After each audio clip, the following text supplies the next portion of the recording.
बिस्मिल्लाहिर्रहमानिर्रहीम। लाखों करोड़ों दुरूद सलाम हो नबी मुकर्रम सल्लल्लाहु अलैहि वसल्लम की ज़ात गिरामी के ऊपर। आज मैं जिस टॉपिक पे बात करने जा रहा हूँ वो बड़ा ही अहम है और इस वक्त आजकल के मौके की मुनासबत से बहुत ही रिलेटेड है। मैट्रिक के इम्तिहान में बहुत सारे बच्चे फेल होंगे, बहुत सारे बच्चे पास भी होंगे, बहुत सारे बच्चों की सप्लीज नहीं आएंगी। लेकिन यहाँ पे एक मैसेज मैं कन्वर्ट करना चाह रहा हूँ, एक मैसेज मैं देना चाह रहा हूँ उन माँ बाप को कि जो अपने बच्चों की नाकामी पे बच्चों को भी दिल बर्दाश्ता करते हैं और ख़ुद भी दिल बर्दाश्ता होते हैं। ये बात याद रखें कि जब आपका बच्चा पास है, फेल है, सक्सेसफुल है, अनसक्सेसफुल है, उसके नंबर कम है, ज़्यादा है, कुछ भी है, अपने बच्चों को खुदारा बददिल ना करें। अपने बच्चों की तरबियत में ये चीज़ को डालें कि अगर तुम जिंदगी में फेल हो भी जाते हो तो फिर क्या हुआ, जिंदगी में और भी बहुत सारे कामयाबी के मौके तुम्हारी जिंदगी में आएंगे जो कि तुम्हें कामयाब बनाएंगे। तो मैंने ये बहुत ज़्यादा देखा है कि मैट्रिक के इम्तिहान के बाद या किसी भी एग्जामिनेशन के बाद, रिजल्ट्स के बाद, लोग अपने बच्चों को बहुत ज़्यादा दिल बर्दाश्त करते हैं, बहुत ज़्यादा अपने बच्चों की दिल आज़ारी करते हैं। ये बहुत ही गलत बात है, ये बहुत ही गलत आदत है। यहाँ मैं आपसे वाकया एक शेयर करने लगा हूँ भोपाल इंडिया का। इंडिया में 2018 का रिजल्ट आता है मैट्रिकुलेशन का। उसमें एक लड़का जो है अशु कुमार, वो मैट्रिक के इम्तिहानात में फेल हो जाता है।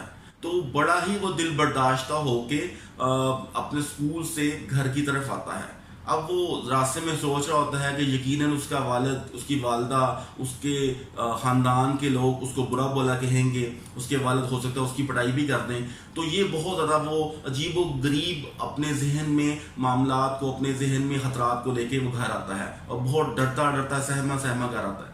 जब वो घर आता है तो एक अजीब बात देखता है। वो ये बात देखता है कि उसके वालिद ने एक बहुत बड़ी पार्टी रखी है। वो बड़ा अजीब महसूस करता है। वो जब घर में जैसे ही एंटर होता है, सारे रिश्तेदार, सारे लोग उसको गले मिलने लग जाते हैं, उसे मुबारकबाद देने लग जाते हैं, उसे बड़ा खुशामदीद कहते हैं। अरे मुझे इस पार्टी में क्यों खुश खुश नज़र आ रहे हैं और इतना बड़ा हॉल सजाया गया है और इतना बड़ा हॉल डेकोरेट किया गया है जिसमें खानों का इंतज़ाम और मुख्तलिफ तरह के इंतजाम किए गए हैं। वो बड़ा हैरान होता है। अब इस हैरानगी में अपने वालिद को बात करना चाहता है कि मैं पास नहीं, फेल हुआ हूँ, लेकिन उसका वालिद उसकी कोई बात नहीं सुनता और उसके तमाम लोग उसको अप्रिशिएट करने में लग जाते हैं कि बड़े मुबारक हो। वो बड़ा अजीब सा फील करता है कि ये इन सबको लगता है कोई गलत फहमी हुई है। ये समझते हैं कि मैंने शायद मैट्रिक के इम्तिहान में टॉप कर लिया है, मैंने कोई पोजीशन हासिल कर ली है, मैंने कोई बहुत बड़ा मार्का अंजाम दे दिया है। तो वो बड़ा अजीब सा फील करता है। वो अपने वालिदैन से, अपने वालिद से, अपनी वालदा से बहुत दफ़ा बात करने की कोशिश करता है कि मैं इम्तिहान में पास नहीं, फेल हूँ, लेकिन उसके वालिद उसकी एक नहीं सुनता।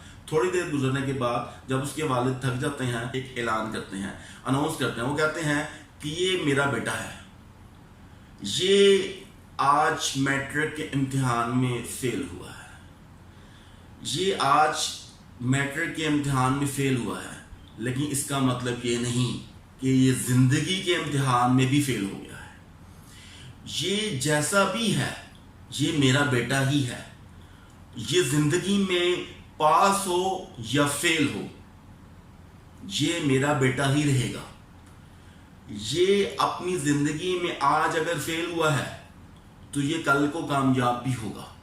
वालिद अपनी दुख भरी आवाज़ में कहता है कि मैं उन वालिदैन पे हैरान हूँ जो अपने बच्चे की एक नाकामी को अपने दिल पे ले लेते हैं और बच्चे के दिलो दिमाग पे भी इंतहाई मनफी असर छोड़ते हैं। वो कहता है कि मैं ये तसव्वुर ही नहीं कर सकता कि मैं अपने बच्चे को इसकी किसी फेलियर पे डांटूं, इसकी किसी फेलियर पे इसको बुरा भला कहूं, बल्कि मैं इसको अप्रिशिएट करूंगा ताकि ये आइंदा आने वाले दिनों में इंतहाई कामयाब इंसान के तौर पर सामने आए। और क्या उसने कहा मजीद कि ये पास हो या फेल हो, कुछ भी हो, ये मेरा बेटा ही रहेगा और मैं अपने बेटे को मैट्रिक के इम्तिहान में फेल होने की वजह से खुदकुशी करता नहीं दे सकता। असल में हकीकत बात भी यही है कि बहुत सारे वालिदैन अपने बच्चों के रिजल्ट्स की नाकामी को देखते हुए बच्चों को इतना दिल बर्दाश्त कर देते हैं कि सम टाइम बहुत दफ़ा बहुत दफ़ा देखा गया है कि बच्चे खुदकुशी करने पे आमादा हो जाते हैं। इंडिया में इसकी तादाद लाखों में है। पाकिस्तान में भी कई जगहों पे ये मनाज़िर को देखा गया कि वालिदैन ने बच्चों को इतना दिल बर्दाश्त किया कि किसी ने चूहे मार गोलियाँ खा ली, किसी ने छत से छलांग लगा दी, किसी ने कुछ कर दिया, और पूरी दुनिया में इसके हज़ारों नहीं लाखों वाक़यात मिलते हैं, और इसमें इंडिया बहुत ऊपर है।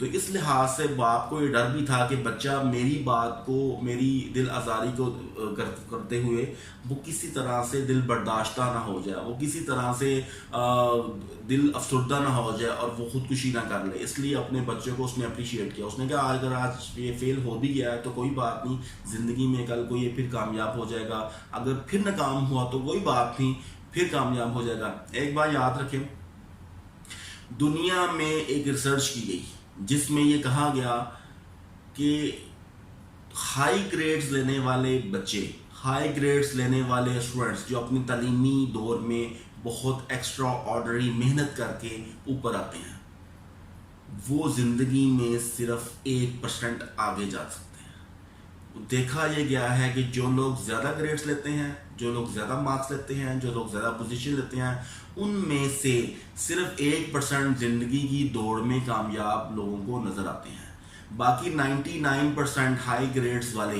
पीछे हो जाते हैं। तो इसलिए ये कोई मेयार नहीं है, ये कोई बेंचमार्क नहीं है कि अगर आपका बच्चा ज़िंदगी में नाकाम हुआ है, अगर आपके बच्चे ने ज़िंदगी में कम नंबर लिए हैं, तो मैं उन वालिदैन से कहूँगा कि बराए मेहरबानी अपने बच्चों को डिग्रेड ना करें, बल्कि उनको अप्रिशिएट करें। किसी भी सूरत में उनको डिग्रेड करने की कोशिश ना करें, ताकि वो ज़िंदगी में आगे जाने की बजाय पीछे ना आ जाए। ये ना हो कि आप अपने बच्चे की मेंटली कैपेसिटी ही छीन लें, और ये वो सदमा होता है आमतौर पे मैट्रिकुलेशन का इम्तिहान वगैरह, या उसके रिजल्ट्स के दिन, या इंटर के रिजल्ट्स के दिन, या बैचलर्स के रिजल्ट्स के दिन। इन तमाम दिनों की वाक़यात बच्चे के नॉर्मली देखा गया है कि दिमाग में नक्श हो जाते हैं। तो इस लिहाज से मैं इल्तमास करूँगा अपने तमाम वालिदैन से कि बराए मेहरबानी बच्चों की हौसला शिकनी मत कीजिए, हौसला अफजाई कीजिए, ताकि वो ज़िंदगी में ज़्यादा कामयाब और ज़्यादा सक्सेसफुल हो जाए, और उनको कॉन्फिडेंस दें कि बच्चे अपनी गलती को सुधारो, अपनी गलतियों को देखो, कहाँ कहाँ तुमने गलतियाँ की हैं। अगर आप उनको मार पटाई और उनको डिस्करेज करने लग जाएंगे तो वो यकीनन इस रिजल्ट से भी महरूम हो जाएंगे, और दुनिया की तरह ये ना हो कि बच्चा ही आपके हाथ से महरूम हो जाए, क्योंकि ये खुदकुशी की बहुत बड़ी आजकल के दौर में वजह सामने नजर आई है। मैं अपनी इस बात को ख़त्म करूँगा इस दुआ के साथ, हस्बी अल्लाहु ला इलाहा इल्ला हु अलैहि तवक्कलतु व हुवा रब्बुल अर्शिल अज़ीम।